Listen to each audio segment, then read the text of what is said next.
뉴스가 나왔어요. 얘네는 이게 범죄인지를 몰라요. 윤석열 탄핵 심판 대리인단 수임료 영원 나라 위에 보리봉사했다. 나 저거 딱 보는 순간 빡이 치는 게 이재명 대표가요. 그 경기도지사 때 대법원까지 가는 재판을 할 때 뭐 저 변호인 수임료가 뭐 어쨌다라고 어마어마하게 공격을 했던 전 기억을 뚜렷이 갖고 있거든요. 근데 돈 다 줬어요. 실제로 이재명 대표의 재산이 줄었어요. 이 수임료 때문에. 근데 얘네들은 아예 노골적으로 대놓고 우리가 그랬었잖아요. 여기 뭐 수임료 뭐 합치면은 뭐 얼마였고 그때 기억나죠. 7억이라고 얘기하지 않았습니까? 근데 나라를 위해서 무료 봉사했다고 이야기하면 이게 불법이라는 걸 모르는 새끼들이 변호인다냐 이게. 그러니까 다들 이제 재판장에서 열심히 안 했죠. 각자 자기 자랑하고 개몽되고. 네. 결국에는요 이게 뇌물입니다. 뇌물 자백이에요. 난 뇌물 줬다. 그러니까 그게 뇌물이 된다는 것조차 모르니까 저렇게 자백을 그러니까 저런 애들이 그러니까 40대 0으로 끝나죠. 그냥 이러겠죠. 나 지금 재능 기부한 건데 뭐 이렇게 표정을 할 텐데 재능 기부가 아니라 뇌물인 거죠. 여러분 저 깨알 같은 명단에서 개몽된 사람 몇 번째 줄에 있게? 김계몽. 자 6번 법무법인 3승 김계리 이렇게 있고 쭉 있어요. 근데 여기 재밌는 게 황교안도 있었잖아요. 근데 그냥 무료 봉사했다는 거야. 그리고 이 자체가 불법입니다. 큰일이네요. 법안 볼게요. 우리도 법을 굉장히 중요시하거든요. 부정청탁 및 금품 등 수수 금지에 관한 법률. 제8조. 공직자 등은 직무 관련 여부 및 기부, 후원, 증여 등 그 명목에 관계없이 동일인으로부터 1회 100만 원 또는 매 회계 연도에 300만 원을 초과하는 금품 등을 받거나 요구 또는 약속해서는 아니 된다. 예. 그러니까 저걸 무료라고 밝히는 행위가 그들한테 보라는 거잖아요. 그분들한테. 그렇죠. 나 이렇게 했으니까 후원해줘. 네. 이번에 이제 국회 측 그 변호인들은 국회에서 비용을 부담하잖아요. 그러니까 그 국회에서 그 하는 게 그 규정에 정해져 있나 봐요. 그래서 실질적으로 지급한 게 1인당 200에서 300 사이라고 하더라고요. 그러니까 그렇게 보면 그 변호인들은 억울하죠. 그 옛날 20년 전에 노무현 대통령도 1인당 500만 원을 줬는데. 여기 이제 소위 말하면 저 횟집처럼 시가라는 게 있잖아요. 그 시가라는 게 있어갖고 요거를 턱없이 적은 숫자도 욕 먹거나 뭐 약간 불법 소지가 있거든요. 근데 아예 무료로 했다고 공개적으로 밝히는 거. 근데 저거는 내가 한 말씀만 드릴게요. 내가 세상 살아보니까 세상에 공짜는 없어요.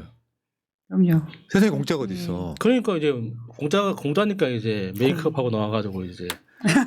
자기 프로필 찍으러 왔다는 얘기도 있고요. 야 이정섭을 비롯한 이 검사 새끼들아 성남 FC에서 광고를 성남시장이 유치한 거 아니에요? 그랬더니 이재명이 얻는 이익은 정치적 이익이라고 그래서 제3자 뇌물로 걸었어. 참, 네. 이게 대법원 판례 이제 저도 이거 협찬을 받아서 읽어드리면 부정청탁금지법에 따라서 직무 관련성이 인정되면 대가성이 당연히 추정이 되고 금품 용역 모두 뇌물로 간주가 되는데 대통령의 경우에는 대한민국에서 일어나는 모든 행정 업무들은 대통령의 직무로 보기 때문에 지금 윤석열의 경우에는 뇌물수수 혐의 받고요. 변호인단은 23명 모두 뇌물 공여 혐의입니다. 그래서 공수처에 고발됐습니다. 네, 잘 됐네. 앞으로 수사나 잘 받기를 바라겠습니다. 저는 이번 그 뇌물에 대한 이야기를 다루면서 문득 드는 생각이 김건희의 스멜이 느껴지더라고요. 왜 김건희가 툭하면 뭐 1억도 줄 수 있지 하거나 김건희 모든 작업을 보면 그 여론조사 같은 경우에도 3억 7천만 원 그냥 돈 주지 않아서 지금 뇌물죄로 우리가 계속 조사하겠다고 하지 않습니까? 맨 처음에 변호사 고한다를 했을 때 7억 이야기 나왔는데 이 변호사들은 7억도 받지 못했다라는 거죠. 그러니까 역시 김건희가 이번에 이기면 1억도 줄 수 있지. 이런 식으로 공천 줄 수 있지. 이렇게. 저는 개인적으로 좀 놀랐습니다. 그러니까 저는 선입금이 안 돼서 저렇게 불성실한 거다라고 해석을 했었거든요. 맞아요. 대부분 변호인들은 선입금을 받지 않습니까? 그렇죠. 근데 입금 안 됐구나. 근데 진짜 돈을 한 푼도 안 줄 거라고는 생각을 못 했어요. 진짜 놀라운 인간들이에요. 그러니까 왜 저 명태균한테 여론조사를 의뢰하고 또 돈을 안 줬잖아요. 네, 3억 7천. 김건희 공식 자기 명의로 된 현금만 60억이 넘어요. 야. 그중에 한 10억 정도 써야지 남편을 위해서라면. 그러니까 그 자기 남편 윤석열을 위해서는 10원도 못 쓰겠다 이런 거잖아요. 그렇죠. 예. 참. 나 그럼 윤석열 다시 입고 되면은 그 거기다가 뭐 해줄 만한 게 하나도 없겠네. 이혼할 거예요. 아니 김건희도 같이 들어갈 거니까요. 자 이게 이제 뇌물 카르텔이고 또 있어. 심우정 아이고. 서류 전형 3등이 1등으로 이게 이제 전통적 스킬이거든요. 원서에 표시를 작게 해요. 체크 표시, 별표 이런 거 빨간 점. 천만 찍어도 돼. 이 사람 특수한 사람이니까.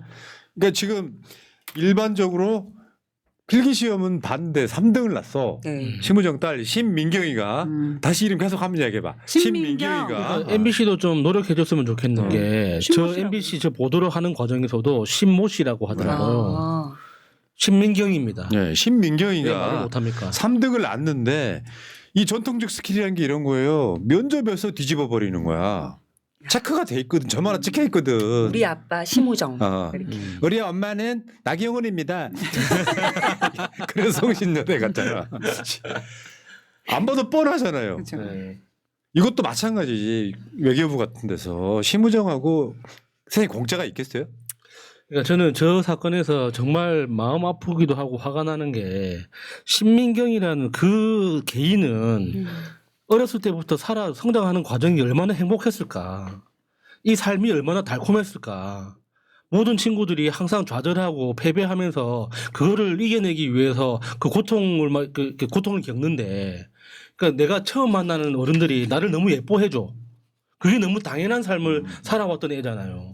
대부분은 눈치를 본단 말이야. 다들 내 부모가 아니기 때문에 처음 어른들을 만나면 그 어른들은 나를 어떻게 평가할까? 나는 어떻게 해야지 이 조직에 잘 스며들까 하는 고민을 하는 게 대다수의 청년들의 고민이란 말이에요. 근데 이 신민경 얘는 얼마나 삶이 달콤했겠습니까? 하물며 사람들이 네 아빠 뭐 하시니라고 물어보지 않아도 네. 이미 사람들은 그 사람이 검찰총장 딸이라든가 아니 공직에서 20년 30년 일한 사람이 아이고 신민경 교수님 같이 일해서 너무 영광입니다. 영광이다. 이렇게 하는 사람이 어디 있어요? 내가 항상 말하잖아요. 이재용이가 랜덤으로 그러니까 이건희 아들로 태어난 거 빼고는 아마 아무것도 잘난 게 없어. 근데 내가 이야기가 좀 새는데 내가 걔네를 했다 말 한 번 더 할게요. 그 연예인들 나오는 프로그램 있잖아. 막 집에 가서 막 예, 뭐 애들 찍고 막 뭐 예. 슈돌 이런 거. 네. 그거 굉장히 싫어하거든요. 왜냐하면 문제 많죠. 보통 평범한 가정의 아이들이 봤을 때는 위화감 느끼는 거야. 맞아요. 우리 부모가 못났다고 느끼는 거예요. 이런 방식으로 지금 신무정에는 이것만 있는 게 아니잖아요. 신무정 이게 지금 학위 소지자를 공고하고 예정자를 최종 선발하는 네. 최종 비위. 채용 비위 여기 지금 한정희 의원 이야기 한번 들어보겠습니다. 그간 석사학위 취득 예정자를 석사학위 소지자로 간주해 채용했다고 하는 해명은 권익위의 매뉴얼도 자신들이 정한 자체 매뉴얼도 정면으로 위반한 것입니다. 네. 그러니까 이 부분에서 보면은요, 1등 했던 지원자가 3등으로 떨어졌다고 하지 않았습니까? 서류에서 1등 했던 그 지원자가. 그런데 보면 그 내용을 보면 업무 정합성, 합리성, 영어 능력 등 5개 평가라고 합니다. 그런데 불합격자가 얼마 전에 그 부모님인가요? 글을 올렸을 때 뭐라고 했냐면 불합격 처리된 이유가 한국어가 서툴러서 탈락됐다. 그럼 그 반대 얘기로는 외국어 능통자라는 얘기입니다. 그러면 면접도 굉장히 잘 봤다라는 얘기예요. 그런데 저렇게 석사학위 취득 예정자라는 어찌 보면은 뭐 업무 적합성이라는 합리성이 전혀 맞지 않는 신민경위를 합격시키기 위해서 다른 1등했던 그 지원자를 탈락시켰던 거죠. 그 이야기를 듣고 보니까 정말 신민경이라는 사람을 지금 보고 싶네요. 한국어를 도대체 얼마나 잘하길래 한국어가 얼마나 유창하길래 아까 그 우리 여기 비교원 인터넷 비교원 한번 읽어보게 하고 저희가 이런 얘기를 아나운서니까 할 수 있어. 평가하겠습니다. 그러니까 신민경이 우리 강민정 대변인 정도 하면 합격. 어처구니가 없네. 자, 할 얘기 많아서 넘어갈게요. 여기 다 카르텔이에요, 카르텔. 서로 공짜는 없는 거 주고받고 하는 거예요. 그다음에 이제 건진법사 등장. 그 헤드라인 한번 볼래요? 초선은 건진법사 법당도 못 와. 이야. 윤석열 장모와 수시 통화한 실세. 전에 계속 어떤 얘기가 우리가 돌았었냐면 천공은 아무것도 아니래. 천공은 그냥 겉절이래 이런 거고. 그러니까 저 말은 어. 건진법사를 아련하려면은 최소한 재선 재선은 이상은 해야 된다. 된다.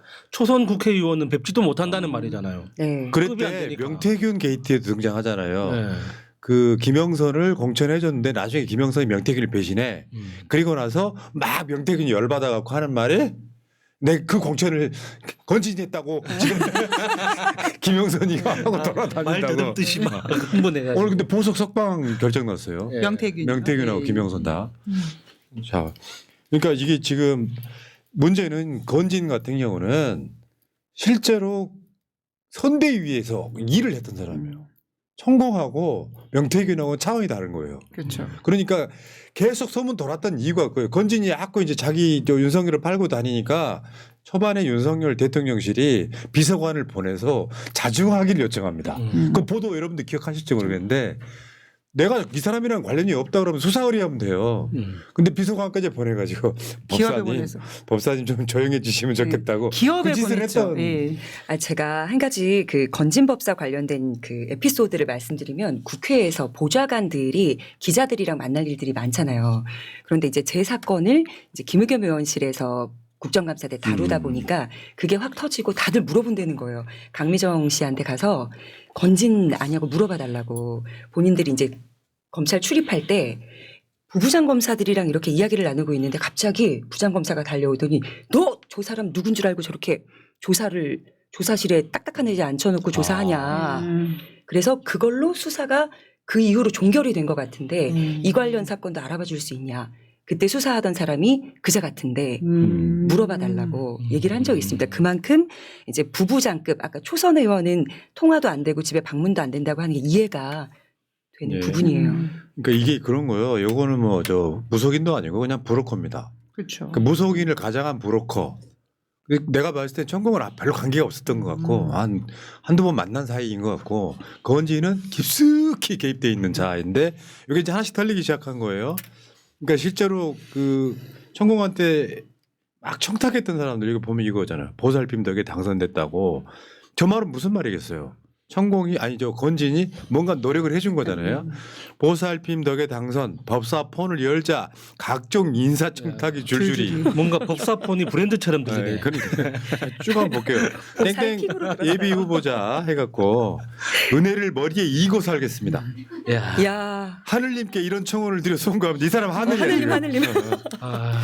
그럼 생각해 보면요, 명태균 입장에서 되게 억울할 것 같아요. 대통령은 자기가 시켰는데 정작 이 건진 법사가 네. 돈 금전적인 건 누릴 거 다 누리고 명태균은 정작 그 여론조사 대금도 못 받고 있는 상태면 네. 명태균 입장에서 억울하기도 할 것 같아요. 자자자 이게 좀 읽어보고 네. 논평해 주세요. 그 다음에 이력서를 딱 보내고 경선 없이 신임 발굴로 챙겨주세요. 건진한테 보낸 것들이에요. 그 다음에 고모님의 보살핌으로 땡땡 2명도 당선됐습니다. 노고의 경화드립니다. 한두 명이 아니란 그렇죠. 소리잖아요. 그러니까 저 표현들이 그러니까 너무 극진한 표현들이잖아요. 아, 실제로 한번 보세요. 근데 문제는 그 건진과 최은순이 계속 통화하는 사이였다. 그러면 건진의 권력은 최은순과 김건희로부터 나왔다는 뜻이잖아요. 그렇죠. 최소한 내가 정치권 언저리에 있는 사람이잖아. 선거철이고 뭐고 인사청탁을 받아본 적도 없고 해본 적도 없어요. 이유는 뭐냐면 이쪽 진영 사람들은 당연히 경선 거쳐야 되고 네. 하는 것들이 몸에 체득돼 있는데 건진 하나만 알고 있어도 최소 이 법사폰의 내용 나오는 걸 보면 최소 수명이 공천을 받았단 소리잖아요. 그러니까 공천뿐만 아니라 그 공공기관이나 공기업에 취업하는 문제도 네. 그리고 심지어 그 승진하는 문제까지 청탁을 했다고 하잖아요. 검찰 경찰 말씀하시는 예, 거죠. 예. 그러니까 이게 얼마나 처참합니까? 예. 그러니까 아니- 건진을 대하는 저 사람들의 태도 거의 뭐 왕 앞에 무릎 꿇듯이 그렇게 지금 굽신거리잖아요. 그러니까 푸나님 말씀대로 세상에 공짜가 어디 있다고 저렇게까지 극진한 답장을 보낼 정도면 얼마나 금전적으로 많이 해줬겠냐라는 생각이 들 거고요. 무엇보다 궁금한 건 최은순과 검진법사는 통화 내역이 왜 이렇게 시간이 깁니까? 1시간 48분. 나도 애인이랑 이렇게 길게 안 했어요. 상담까지 지금 예. 전화 아 상담. 이게 어쨌건 지금 저게 또 여러분 그 윤한홍이 등장하지 않습니까? 네. 명태균 게이트 등장을 해요. 윤한홍이 그러니까 윤한홍이를 주저앉히고 박완수를 경남도지사에 하는 그 과정에 윤한홍이가 등장을 해요. 윤한홍 건진법사가 또 1년간 60차례나 연락하는 얘네들 사귀는 거 맞네. 나는 아니 난 이거 내가 정답이라고 생각해. 1년에 60차례 연락하면요. 저거 한 달에 몇 번씩이에요? 한 달에 그래도 한 주에 한 번. 5번, 12번, 어. 모르게 5번. 내가 방송 날마다 하는 사람들하고도요. 네. 통화는 1년에 한두 번밖에 안 해요. 그죠. 업무상 네. 텔레그램을 이렇게 아, 할 수는 있어. 통화 안 합니다. 거의 일주일에 한 번 정도는 정기적으로 했다는 뜻이네요. 그러면 이렇게 구조가 이렇게 돼 있는 거야. 최은순이는 뭐 출마한 애들한테 건진 법사가 1억을 받았다고 쳐. 그 중에 몇 퍼센트를 최은순과 김건희한테 갔느냐가 중요해. 그렇죠. 건진만 챙겼다고 말하면 말도 안 되는 거야. 그럼요. 커미션을. 자 봐봐요. 윤핵관 대표 3인방 권성동, 김재원, 윤한홍인데 고 장재원. 그래서 건진 것이 터지려고 할 때 국민의힘 그쪽에서 굉장히 많이 돌았던 게 이거 터지면 권성동이 위험하다는 이야기가 꽤 돌았었어요. 실제로 윤한홍이 문제가 아니라 아, 권성동은 오래 살아야 될 텐데. 기대가 크네요. 아주. 네. 아 가운데 있는 사람 거슬리네요. 치웁시다. 자 사실 이런 상황들이에요. 초선은 건진법사 법당도 못하. 윤 장무와 수시 통화한 실세. 야 이게 이제 윤석열이 이제 구속되고 김건희 구속되면 더 나올 거야. 그렇죠. 건진만 나오겠어요? 정말 이상한 이름 가진 사람들 엄청 나오겠죠. 근데 한편으로 생각해 보면 여기서 재미있는 게 알 수 있는 게 건진법사, 그러니까 명태균은 김건희와 통화를 연락을 되게 많이 한 반면에 건진법사랑 김건희랑은 그렇게 연락을 했다라는 것보다는 지금 오히려 건진법사와 최은순과의 통화가 많기 때문에 금전적으로는 건진법사가 최은순 쪽으로 더 돈을 흘린 게 아닌가라는 생각도 들더라고요. 그러니까 얘네들이 진짜 그런 것 같아. 집단의 성향이 완전 달라요. 물론 이쪽에도 한 100명 중에 1명, 2명 정도는 그런 비리로 잡혀가는 사람이 있기는 해. 근데 쟤네들이 머리 구조가 다른 거야. 그 자리에 있을 때 해먹자. 그럼요. 이 몸에 배어 있는 거야.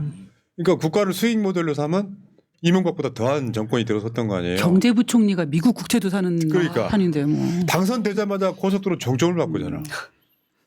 주가 조작해서 23억을 벌어갖고 그렇죠. 그 버릇을 못 이겨갖고 도벽도 습관이거든. 막 삼부도 체크해야 삼부통을 되거든요. 해먹으려고 했잖아. 3부 체크해줘. 아, 이미 진짜. 자 구자영님 떡수 이 모조리 같은 게 하다 이제는 별짓을 다 하는 게 정말 용서가 안 되네요. 제가 한 말 아니에요. 구자영님의 댓글이었고요. 자 구자영 다시 이재명 대표님이 대통령이 되시면 야비하고 비열하고 기회주의자들을 전부 단호하고 악랄하게 처벌하고 깨끗한 대한민국을 만들어 주셨으면 하는 바람입니다. 한데 여기 아나운서 계시잖아요. 바람이에요. 바람. 원하는 바. 행복하기 바라요. 자 구자형님. 근데 이상하긴 해. 그러니까 이거는 국립국어원이 좀 반성해야 됩니다. 이걸 억지로 이상하게 표준을 만들어 놔가지고 사람들을 우습게 만들어요. 이 자장면 같은 놈. 김밥. 그건 짜장면도 된다고 합니다. 조건 김밥. 자 구자형님 저희 개인적인 희망은 정권 바뀌고 나면 돌도 말고 딱 조국 장관님 아들과 딸만큼만 고위 공직자들과 사법부 그리고 시무정을 비롯한 한동훈과 검찰들을 전부 전수조사했으면 합니다. 또한 대학들도 전부 조사해서 처벌했으면 합니다 하셨습니다. 맞습니다. 아마 다음 정권 들어서면요. 이재명 대표가 아무리 협치복 뭐 용서 이런 이야기를 안 하겠지만 한다고 해도 안 되죠. 국민들한테 아, 등살에 못 이겨서 다 할 거예요. 난 제가 봤을 땐 그래요. 자 알겠습니다. 자 이 섹션 여기까지.